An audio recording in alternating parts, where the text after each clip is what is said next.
Et donc pour faire le bilan avec moi, j'ai 4 invités qui sont essentiellement des jeunes africains venus donc de la Côte d'Ivoire, du Bénin, également du Togo. Alors à l'extrême gauche, M. Ange David Baïmé, il vient de la Côte d'Ivoire. M. David, bonsoir. Bonsoir monsieur. Votre pays traverse quelques difficultés actuellement là. Oui, effectivement, mais bon, avec toute la famille togolaise, béninoise et toute la jeunesse africaine, ça va, on a quand même le moral. Vous avez le moral que ça va aller. Oui, ça va aller. Bien, on reviendra sur les liens entre stabilité climatique et changement climatique. Stabilité politique et changement climatique. Et voilà, monsieur Narcisse Atipoupou, il est chargé de projet à JVE, c'est ça? Oui, c'est ça. C'est votre troisième, deuxième, première COP? Oui, c'est ma première participation à une COP. Et comment vous avez trouvé ici? How was the people? How was the Cancun beautiful ladies? How was everything? Comment ça a été ici? Je dirais que pour cette première expérience, c'était bien. J'ai trouvé quand même monstrueux tout ce qui a été organisé ici. La ville est une belle ville, les gens sont charmants, accueillants, et aussi l'organisation, je dirais que c'est une très bonne organisation. Il y a assez de mouvements, d'organisations qui sont mobilisées pour être présents ici, en plus des représentations des gouvernements. Et je dirais que globalement, c'est une bonne chose, c'est une bonne organisation par ici. Bonne organisation, je ne sais pas si c'est l'avis de M. Moubinou. M. Moubinou Atarigbe, vous êtes de Sokone, hein? C'est très bien que le Togo profond soit également représenté. Et vous êtes chargé de la coordination des branches locales au Togo. Effectivement. Et c'est votre première COP aussi? Et oui, c'est ma première COP et je trouve, comme mon collègue qui vient de le dire, que cette organisation a été très bien faite.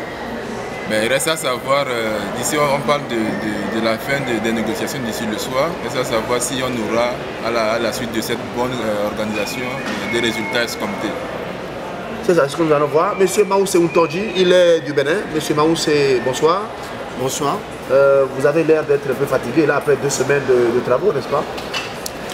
Oui, c'est normal.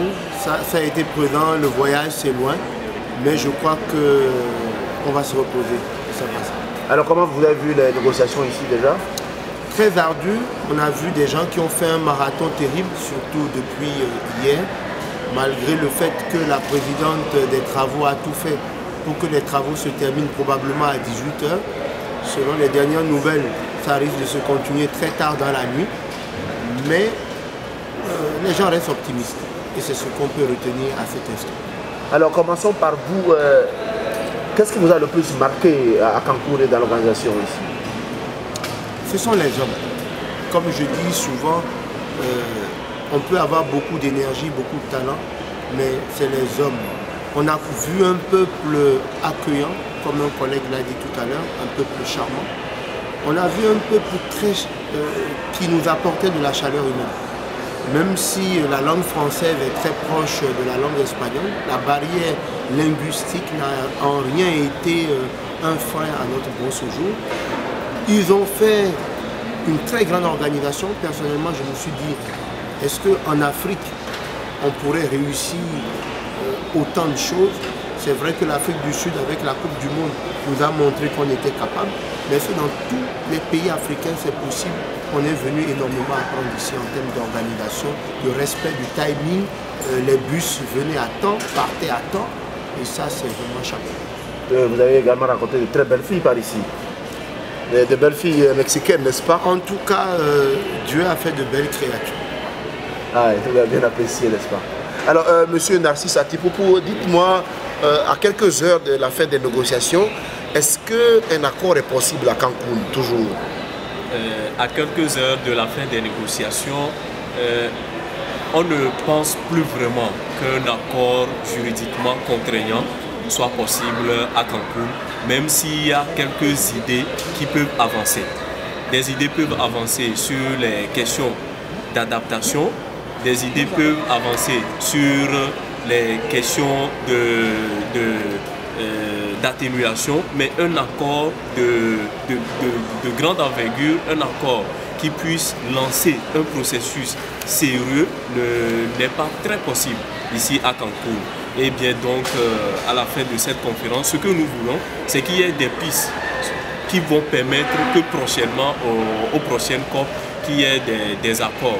Mais toutefois, nous restons toujours optimistes, même s'il ne reste que 3 heures ou bien 4 heures pour que la conférence finisse. Nous restons toujours optimistes dans ce sens que les pays en voie de développement et surtout les pays émergents, tels que plusieurs pays d'Amérique latine, la Bolivie, l'Équateur et autres, continuent toujours par faire la pression. Donc on espère bien que cette pression-là va aboutir dans quelques heures pour qu'un accord puisse sortir de Cancun. Alors à Cancun, il y avait plusieurs acteurs, il y avait la jeunesse, il y avait les femmes, il y avait les paysans, il y avait également des associations de lutte contre tout, hein, les activistes qui ont marché, comme vous pouvez d'ailleurs voir certaines images de la Via Campesina, des gens qui ont bloqué la rue, qui ont fait des manifestations ici et là pour montrer que nous voulons un accord à Cancun. Cancun Cannes, c'était le message où les ONG disaient Put et Cannes en Cancun, tout ça n'a pas suffi pour avoir un accord. Monsieur Moubinou, vous avez pu suivre un peu, selon vous, qu'est-ce qui a été à l'origine du manque d'accord à Cancun? Qu'est-ce que vous identifiez comme étant le véritable problème du manque d'accord à Cancun? Moi je pense, à mon humble avis, que le problème se pose au niveau des intérêts de chaque État. Chacun est venu ici défendre son intérêt. Donc si les États ne mettent pas de côté leur propre développement pour essayer de voir ensemble avec tous les autres qu'est-ce qu'ils peuvent faire pour faire évoluer les choses, je pense qu'on va quitter Cancun avec rien. Et bon, on cite les États-Unis qui, bon, ma foi, ne veulent pas donner beaucoup de sérieux dans ces discussions parce qu'ils sont tellement accrochés à leur rang de premier leader mondial dans tout. Et ça fait que, bon, on est un peu optimiste, mais bon, on y croit, on pense que ça pourra être dénoué à la fin. Vous êtes assez optimiste, c'est très bien. Hein? Je crois que c'est le meilleur bâton du Togolais d'Africain. Et vous êtes également venu avec des messages, comme on peut voir derrière moi, la banderole que l'ONG Jeunes Volontaires a menée ici pour montrer donc son affirmation d'une volonté politique à Cancun. Monsieur Ange, on parlait tantôt des effets des changements climatiques. Et on a vu ici l'armée américaine qui était là, des généraux, des commandants de CIA, FBI. Why do you think American Navy, American CIA is interested in climate change? Effectivement, comme nous avons pu le voir ici au stand de Jeunes Volontaires pour l'Environnement, l'armée américaine est venue et nous a rendu visite pour voir un peu les expositions que nous avons pu ramener du Togo et exposer les travaux que Jeunes Volontaires pour l'Environnement mènent depuis des années. Il faut dire qu'effectivement, l'armée et toutes les autorités militaires s'intéressent de plus en plus aux questions des changements climatiques. Selon eux, c'est une question de sécurité nationale et il est important pour eux aujourd'hui de commencer à prévoir les plans qui vont permettre de pouvoir sécuriser leur population et permettre à leur population de pouvoir faire face à ces effets-là. Donc l'armée américaine, un bon stratège, est en train de voir comment il est possible de pouvoir commencer à rendre plus résilient leur système de sécurité.